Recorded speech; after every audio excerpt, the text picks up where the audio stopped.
नमस्कार दोस्तों, आप सभी का स्वागत है मेरे नए YouTube चैनल गौरव सिंह हिंदी साहित्य संसार। आज मैं आप लोगों को एक ऐसे उपन्यास के बारे में अवगत कराना चाहता हूं जो हिंदी साहित्य की एक अप्रतिम कृति है, जिसके लेखक आचार्य हजारी प्रसाद द्विवेदी हैं, जो एक बहुत बड़े विद्वान हिंदी साहित्य के क्षेत्र में, जिन्होंने हिंदी साहित्य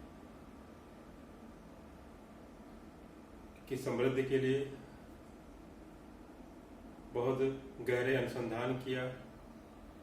आचार्य हजारी प्रसाद द्विवेदी के शुक्ल जी की परंपरा से आगे हटकर उन्होंने कुछ नए विचार हिंदी साहित्य संसार को दिया, जिससे हिंदी साहित्य में व्यापक परिवर्तन हुआ।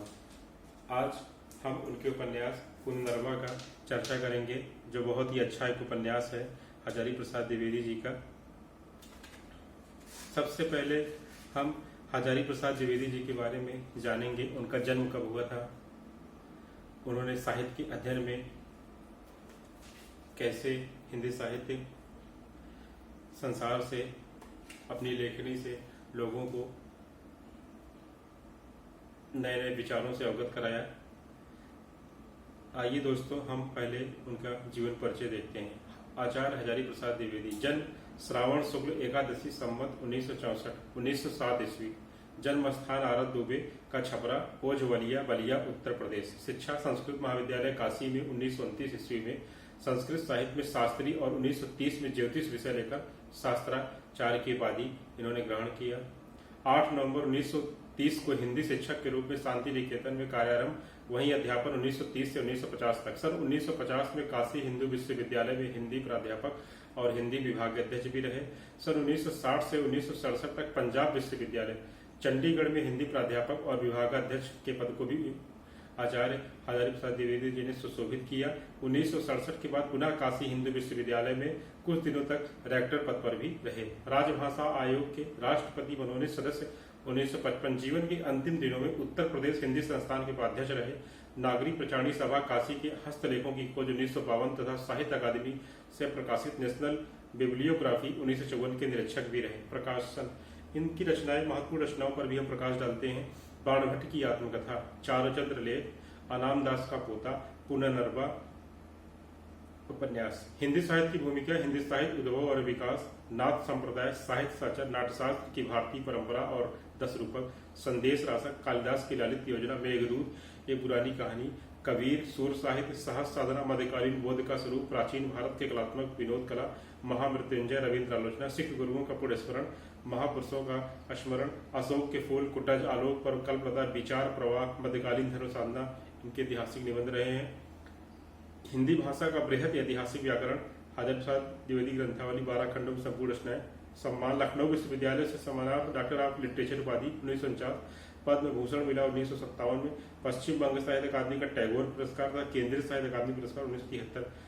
इनका निधन 19 मई 1979 ईस्वी को ये इनका देहांत लोक अवसान हो गया। देवलोक को चले गए और हिंदी साहित्य संसार आज भी आचार्य हजारी प्रसाद द्विवेदी का ऋणी है।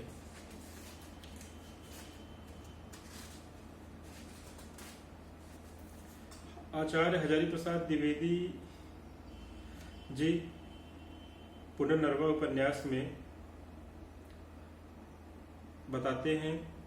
उस उपन्यास का कुछ अंश मैं आप सभी के सामने प्रस्तुत करना चाहता हूं।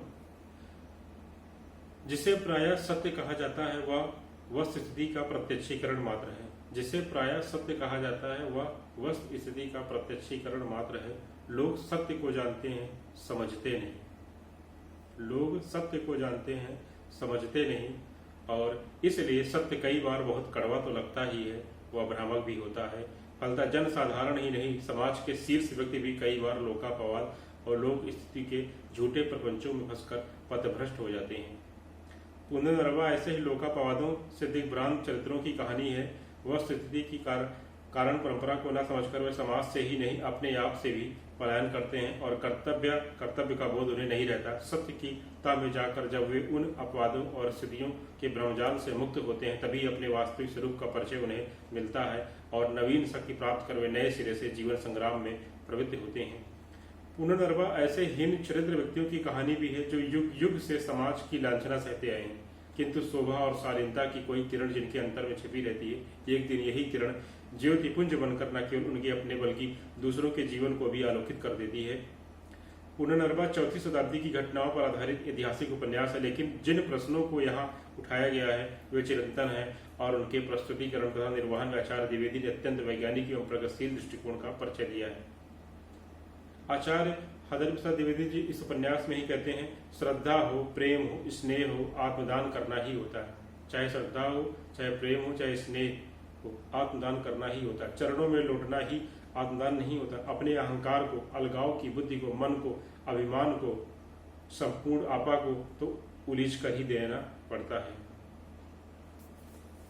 आप सभी धैर्यपूर्वक इस उपन्यास को पढ़िए और भारत की गौरवशाली परंपरा से अवगत भी होंगे, नए नए विचारों से आप अवगत होंगे कि आपके पूर्वजों ने कितना त्याग, बलिदान, साहस था, जो आज के दौर में हम थोड़ा सा उसमें गिरावट देख रहे हैं। और हम सभी लोगों को अपने घर में साहित्य को जरूर अपनी नई पीढ़ी को अवगत कराएं, जिससे हम कला, विज्ञान, गणित के साथ ही साहित्य के क्षेत्र में भी अवगत रहें, जिससे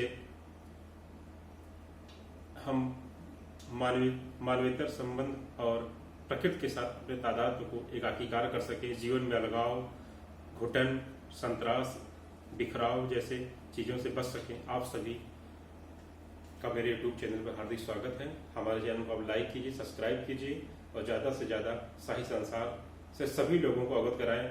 भारत के हर गांव में, हर शहर में, हर नुक्कड़ पर साहित्य संसार से संबंधित एक लाइब्रेरी आप सभी अपने स्तर पर छोटे छोटे समूह बनाकर जरूर उसको बनाएं, जिससे हमारी नई पीढ़ी, हमारे बच्चे एक नए भारत का, एक जीवंत भारत का निर्माण कर सकें।